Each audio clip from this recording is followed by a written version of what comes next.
चाळीसगाव तलाठी कार्यालयातील आरामदायी भेट वादाच्या भोवऱ्यात. मंडळ अधिकारी व कर्मचाऱ्यांसाठी दिवाण चटाई, शासकीय कामांसाठी की विश्रांतीसाठी?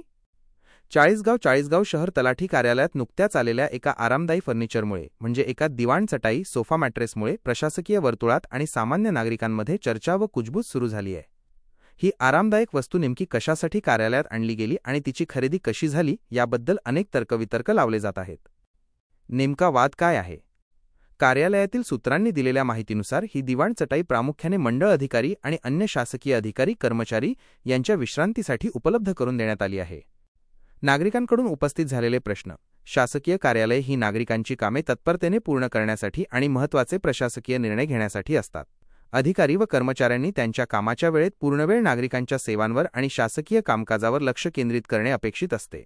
अशा ठिकाणी आरामदायी फर्निचर आणल्यामुळे अधिकारी कार्यालयात काम करण्यासाठी येतात की विश्रांती घेण्यासाठी असा प्रश्न उपस्थित होत आहे. गुप्त सूत्रांनुसार वाळू माफियाचा हात? या दिवाण चटाईच्या खरेदीबाबत अधिक गंभीर आणि धक्कादायक माहिती समोर येत आहे. काही गुप्त सूत्रांनी दिलेल्या माहितीनुसार ही चटाई कार्यालयाने शासकीय निधीतून खरेदी केलेली नाही, तर ती एका वाळू माफियांनी भेट गिफ्ट म्हणून कार्यालयाला दिली आहे.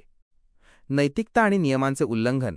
वाळू व्यवसायाशी संबंधित व्यक्तीकडून शासकीय अधिकाऱ्याला भेट मिळणे हे शासकीय नैतिकता, एथिक्स आणि नियमांनुसार योग्य मानले जात नाही.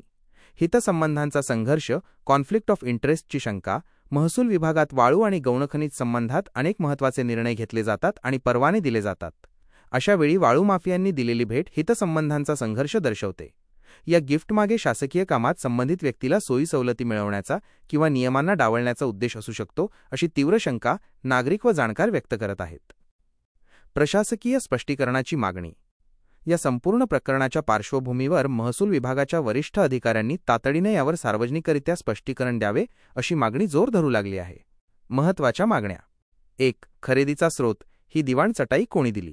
ती शासकीय निधीतून खरेदी झाली आहे की लोकवर्गणीतून, की मग बाहेरील व्यावसायिक व्यक्ती संस्थेकडून भेट म्हणून मिळाली आहे? 2. गिफ्ट स्वीकारण्याचे नियम.